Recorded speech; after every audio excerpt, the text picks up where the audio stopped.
Ayan na nga, kaninang umaga mga bossing ay dininig yung impeachment kay VP Sara. O, dito mo makikita kung gaano ka hipokrito yung mga congressman. Napakaganda rin ng mga nangyari rito. May mga pautot sila na kunyari sila nagtatalo-talo, nag-aaway-away. Pero sa totoo lang, putang ina, ipalabas lang nila yan. O, lagi niyong tatandaan ha, lagi niyong tatandaan. Sinabi ni Toby Chanko na alyado nila na isang congressman, kumbaga first hand experience na ano niya mismo na kita niya mismo ng dalawang mata niya na yung impeachment ni VP Sara noong 2025 may mga pumirma at kapalit nun ay sandamukal na mga kaperahan. So ibinenta ang mga kaluluwa sa proyekto at kung ano pang ibinayad sa kanila para lang pumirma dyan sa impeachment ni VP Sara. Kaya lang magaling ang Panginoon, mautak ang Panginoon, o ginamit ng Panginoon ang Supreme Court at ginamit din ng Senado para ibasura yung impeachment nila kasi nga gusto lang naman nilang mapigilan ang palagay ko itong mga lalo na yung mga komunista. Tingnan mo sino nagpupush, sino yung mga nag-file ng impeachment kay VP Sara. Ang nag-file ng impeachment kay VP Sara karamihan makakaliwa, yung iba mga nakatanggap daw ng maleta. Oo. Nakatanggap daw ng maleta, yun ang sinasabi Hindi, tsaka sinabi rin naman ni Erice na binenta talaga nila yung mga pirma nila. Sinabi rin naman ni Toby Chanko Hindi nila madidinay yun. Kasi tinan mo, kinukumpronta nila si Erice tungkol doon. Kinukumpronta nila si Toby Chanko tungkol doon. Hindi nila kinukumpronta. Bakit? Kasi totoo. Kasi totoo talaga. At ayan na nga, sino ang may pakana ng impeachment kay VP Sara? O yung riding in tandem na si Romualdez at saka itong si Zaldico. Sila mo may pakana niyan. O kaya kita mo si Zaldico. Yung mga pera na galing kay Zaldico ay dinideliver di umano doon sa mga taga-Congress, taga-Senate, mga sekretary ng pamahalaan, pati sa Malacanang. So ginamit ang pera ng taong bayan, ginisa tayo sa sarili nating mantika para yung tao na gusto nating mamuno sa bayang Pilipinas dahil may malinis na puso at may malinis na track record. Kanilang ginagamit ang ating pera para mai-impeach itong si VP Sara. Pero huwag kayong magalala. Masyado ng maraming kademonyohan nangyari sa Pilipinas. Pinayagan ng pagkakataon na gawin nila yung mga kademonyohan nila. Palagay ko naman ang langit ihihinto na itong kahayupan ng mga magnanakaw sa bayan. O pakinggan natin ito Pakinggan natin itong balita na ito patungkol doon sa impeachment ni VP Sara na sufficient, inform, and substance. So yung hearing kanina is regarding sufficient, inform, and substance. Kasi meron tayong one year bar rule, tapos yung Supreme Court naglabas sila ng desisyon na ganito dapat ang ginagawa, ganito dapat yung step by step, may proseso. So ngayon tiningnan nila kanina doon sa hearing diyan sa Committee on Justice kung saan according to Bong Suntay 25 sa members ng Committee on Justice, which is majority ng members ng Committee on Justice, ay nakatanggap di umano ng mali-malitang pera. Hindi. Nakatanggap ng malitang pera or ng pera, naka-paper bag and all. Tapos di umano na nabayaran din yung mga pirma nila. Dito kailangan mo talaga malaman kung may mga delikadesa ba talaga itong mga congressman na ito. Kasi katulad yung isang impeachment complaint. Sino ang nag-file ng kaso na yun or nag-endorse? Ang nag-endorse ng kaso na yun, si Benny Abante na membro nitong committee na to. Pwede ba yun? Pwede ba yun? Membro ka ng isang committee na magdidesisyon whether sufficient, inform, and substance etong kaso na ito, tas ikaw mismo ang nag-i-endorso ng impeachment. Di ba? Pangit naman yata nun. Sabi ko nga, di ba, parang nagbabasketball ka, tapos yung kalaban mo, 5 plus 3, 8 ang kalaban mo. Sino yun? Yung 5 kalaban mo, tsaka yung 3 referee. Ang masaklap nun, pati yung nag-i-score, nagpipindot ng score, puta kalaban mo din, kada shoot ninyo, dumadagdag sa score ng kalaban. Pwede ba naman yun? Pwede ba naman nalutuin nyo? Hindi ba? So, dapat nga pagka mga ganyan, nag-i-inhibit na kayo lalong-lalo na kung isa ka sa mga pumirma ng impeachment ni VP Sara noong 2025, tapos nandiyan ka sa Committee on Justice, dapat nag-a-abstain ka. Ako, bilang pumirma ako nung nakaraan sa impeachment, ayaw kong mabahiran itong Committee on Justice na chismis na bias tayo rito. So, I will inhibit. Hindi ako boboto ngayon. Aalis ako dito sa pagdinig, bahala kayong duminig nito. Because ayaw ko na isipin ng taong bayan na itong ginagawa natin ay dahil nabayaran tayo. O itong ginagawa natin ay pinupolitika lang natin si Inday Sara. So ako bilang pumirma ako last year ay hindi ako magboboto ngayon o hindi ako aatin ngayon. O more so yung ikaw mag-i-endorso, mantakin mo si Benny Abante ang nag-endorso noong isang impeachment complaint, parte siya ng committee na ito. Di ba naman yun? Di ba galit na galit nga tayo kay Lacson kasi merong 18 na Marines na nagbigay ng kanilang mga sinumpaang salaysay tapos itong Senado parang ayaw imbestigahan. Pwede ba naman yun? O katulad yan kay Boying Rimulya, sinasabi na nakatanggap din siya tapos nagsampa ng kaso sa ombudsman tapos hindi pa man naiimbestigahan, nagsasalita na siya, sinisiraan niya na kagad yung mga militar. Yung ex-military na 18 na nagsumumpa sa kanilang mga salaysay. O hindi ba lugi naman tayo pagka ganyan? Bakit may kongreso pa kung ganyan? Di ba?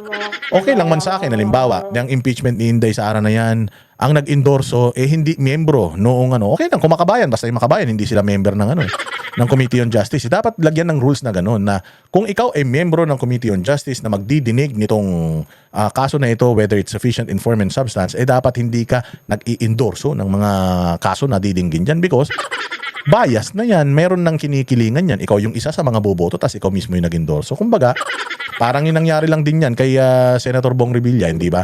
Yung kalaban niya sa kaso na si Bernardo, Yusek Bernardo, yung abogado ni Yusek Bernardo, siya rin ang judge na magsisintensya kay Bong Revilla. Lugi naman yun. Kaya nagre-request sila na mag-inhibit ka. Hindi ka pwede na ikaw ang magdidesisyon. Kapatid mo yung yung abogado ng kalaban. Paano naman yun? Sobra naman yun. Hindi ba? So ganun din dito. Walang kredibilidad talaga itong Committee on Justice na ito because the people that are going to vote going to vote if VP Sara is yung kanyang impeachment sa kanya is sufficient informant substance, sila mismo yung mga nag-i-endorso ng kaso. So pakinggan natin to itong balitang ito, mga bossing. Pasok. Inform ang hatol ng House Justice Committee sa dalawang impeachment complaint laban kay VP Sara. Pero ang dalawa pang reklamo hindi na tatalakayin ng Kamara. Alamin kung bakit sa agenda report ni Mavic Trinidad ng Abante. Sa apat na inihaing impeachment complaint laban kay Vice President Sara Duterte sa Kamara, dalawa na lang ang natira matapos may mag-withdraw at mabasura ng House Committee on Justice ang dalawa sa mga ito. Sa pagsisimula ng pagdinig ng komite, formal nang idiniklara na sufficient inform ang pangatlo at pang-apat na reklamo.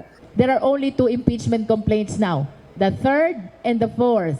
And during our proceeding today, Klaro ha. Merong 1, 2, 3, 4, may 4 na impeachment complaint. Yung unang dalawa, yung una was endorsed by the Makabayan Bloc ni Latino.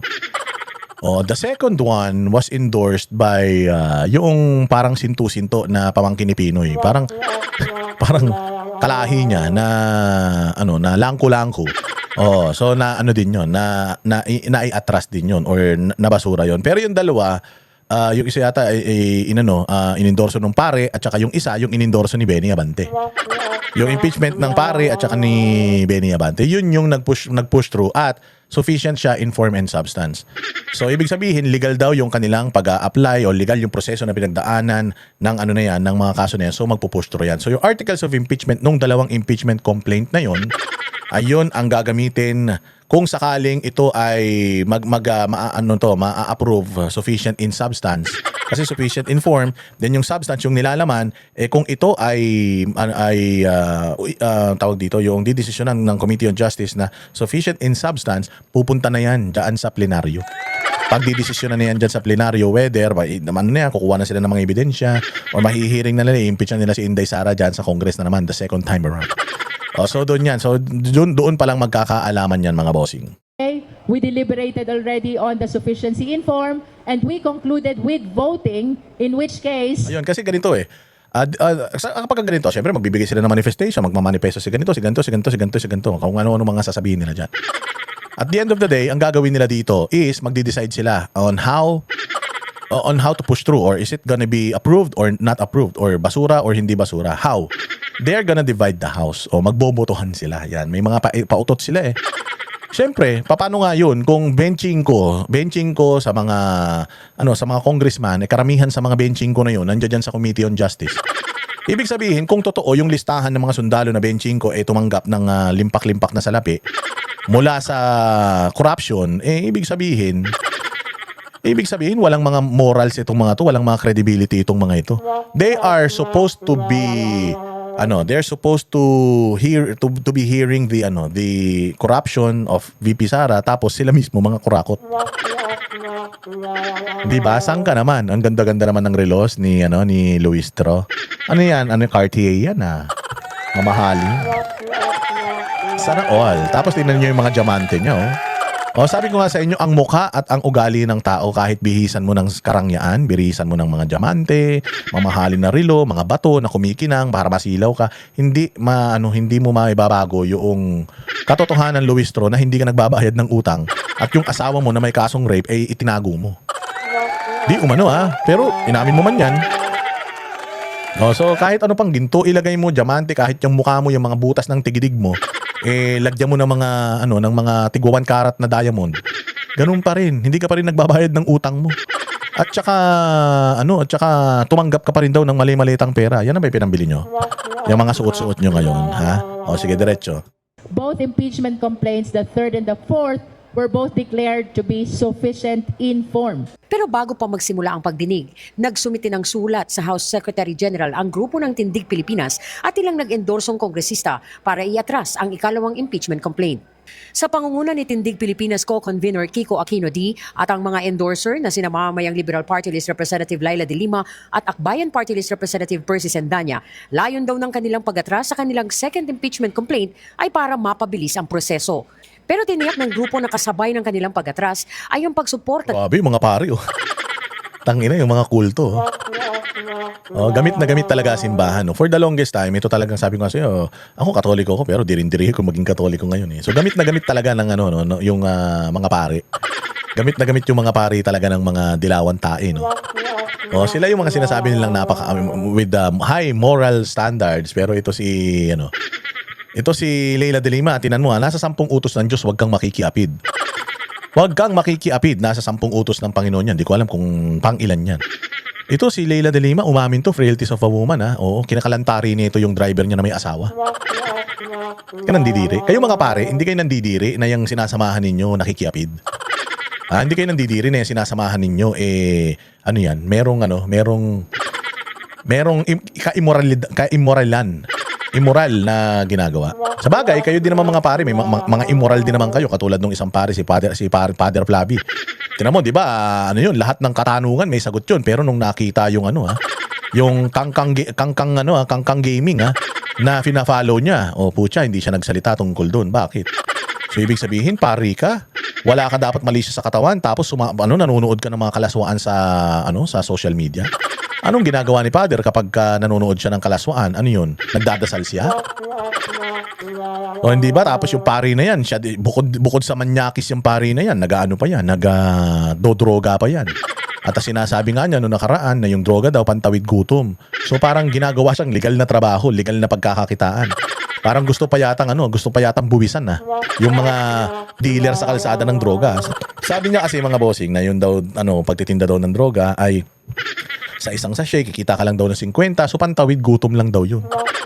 Tang ina niyan. Sabi ko nga sa'yo, kung yung isang shoplifter na nagnakaw ng isang latang gatas para sa anak niya, hindi justification yun na dapat magnakaw ka. Mas lalong hindi justification na wala kang makain kaya magtitinda ka ng droga. Alam mo naman na napakalaki ng magagawa ng negatibo ng droga sa sarili mo, sa buhay mo. Tapos parang i-justify mo pa na yung ginagawa nila immoral, yung ginagawa nila ay mabuti. Abay, tarantado pala kayo. Ito nga sinasabi ko sa inyo, itong mga pari na to, ayan si Laila de Lima, nakikiapid yan 10 utos, 10 na nga lang utos ng Diyos, hindi niya pa nasunod yung isa.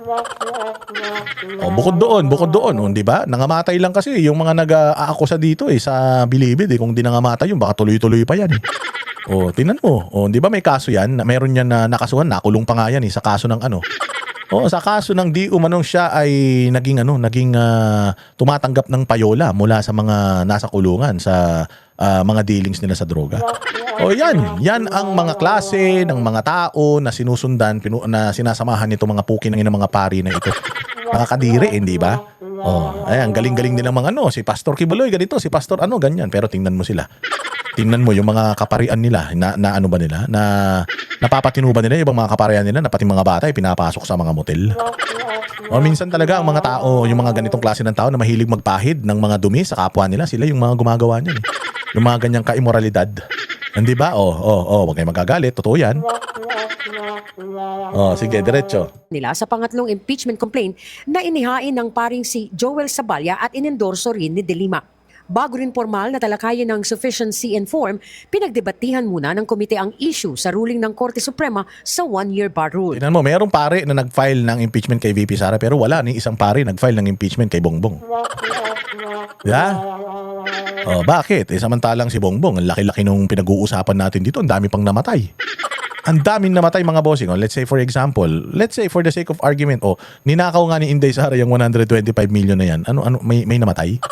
Pero itong ninakaw niyang di umano ni Bongbong, ni Romualdez, nung anak niya, maraming namatay. Bakit? Yung supposedly pipigil sa tubig, yun din mismo yung yun mismo.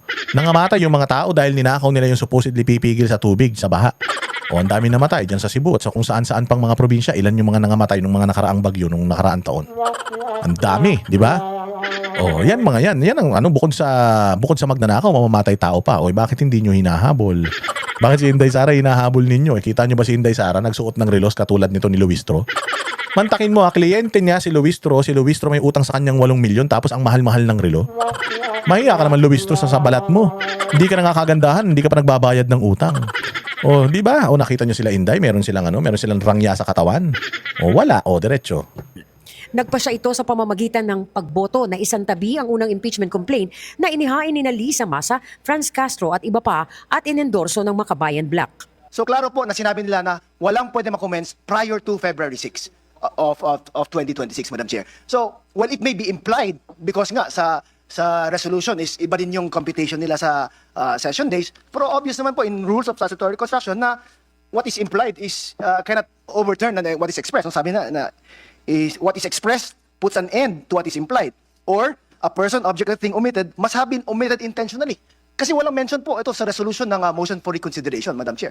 So with that, Madam Chair, I move that we set aside the first complaint because it was filed prior to the lapse of the one-year bar rule, Madam Chair. I so move.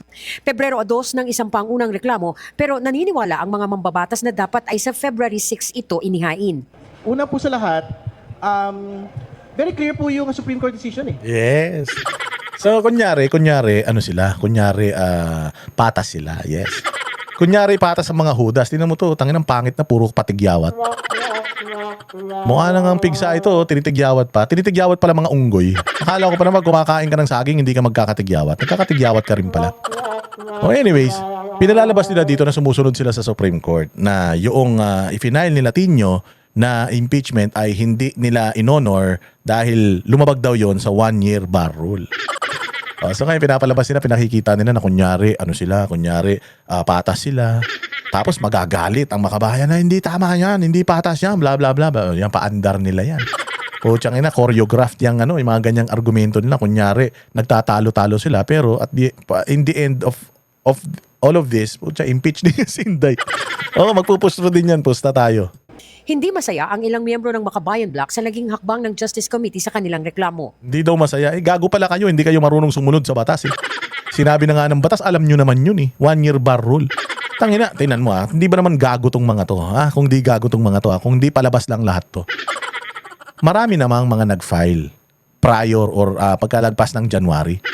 Alam naman na February yung lapse niyan. Ba't hindi pa nila naantay? Ba't kailangan magpasa na sila ng impeachment bago yung February deadline? Alam naman nila yun. Meron silang workaround. Sabi nila kasi ganito, technically, bla bla bla bla bla bla. Ilang araw na lang Ilang araw na lang yung aantayin mo. Wala na nga 2 linggo yung aantayin mo . Ifa-file mo yung kaso na yan, yung impeachment na yan sa araw na pwede kang mag-file. Hindi mo nagawa. Bakit? Kasi style na nila to. Style na nila to na kunyari yung Committee on Justice, tinitingnan nila yung merits, tinitingnan nila yung yung sistema, yung proseso, sumusunod sila. So, natin to. Isasantabi natin to. Tapos kunyari, magagalit ang makabayan. Kunyari, ikokondinahin nila yung Committee on Justice pero tuwan-tuwa naman yung mga yan. Bakit? Kasi pumasa in form and substance. In form. Sufficiency in form yung impeachment nung dalawang grupo. Sila din naman yun . Maglolokohan pa tayo. Ang problema nga rito, natatakot sa sariling anino ang Committee on Justice, natatakot sa kung anong gagawin ng Korte Suprema. Pagka ganyan po, ay hindi matutuloy ang anumang impeachment. Magiging inutil na ang impeachment bilang pamamaraan, tanging pamamaraan. Tignan mo, anong sinasabi niya na magiging inutil ang impeachment?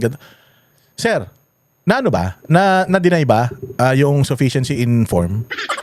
Hindi ba sufficient pa rin in form yung yung impeachment? So, meron pang didinggin whether sufficient in substance. O hindi ba? Anong iniiyak mo? Style nyo bulok. Kunyari pa kanyo nagagalit-galit kayo sa Committee on Justice. Kunyari, kinokondena ninyo yung Committee on Justice sa desisyon nila. Nag-push through naman. Hindi ba yun naman ang gusto nyo mag-push through ito? Walang hiya kayo kung napaka-importante naman pala ng impeachment ninyo at yun yung pinakamalakas. Bakit hindi kayo sumunod sa proseso? Kayo na hindi sumunod sa proseso, kayo pa yung galit. Pero ito, mga palabas lang ito. Kunyari, galit-galitan. Kunyari, naaway na yung Committee on Justice. Pero usap-usap na yan. Anong sabi ni Kimbo noong 2024? Let us stick to the plan. Ganon din yan. May plano din yung mga yan. Kaya may mga ganito silang pautot para kunyari, hindi sila nagkakaintindihan. Kunyari, patas sila, wala silang bias. Pero nek-nek nyo. Maliwanag pa sa sikat ng araw yung kaartehan nyo. Ng pagpapanagot sa mga pinakamataas na opisyal. Kasabay ng pagdinig ang isang kilos protesta ng bagong alyansang Makabayan o Bayan sa labas ng South Gate ng Kamara. Hinamon ng grupo ang mga mambabatas na suportahan ang bagong impeachment laban sa pangalawang Pangulo para agad itong maipadala sa Senado. Ang daming alam. Pag kay Sara Duterte, gigil na gigil. Pero kay Bongbong na bilyon-bilyon, trilyon-trilyon yung ninakaw. Ninakaw pa nung tatay, ninakaw pa nila ngayon, di umano. Walang ganyang rally. Bayad yarn. Yan ang panatero, walang ino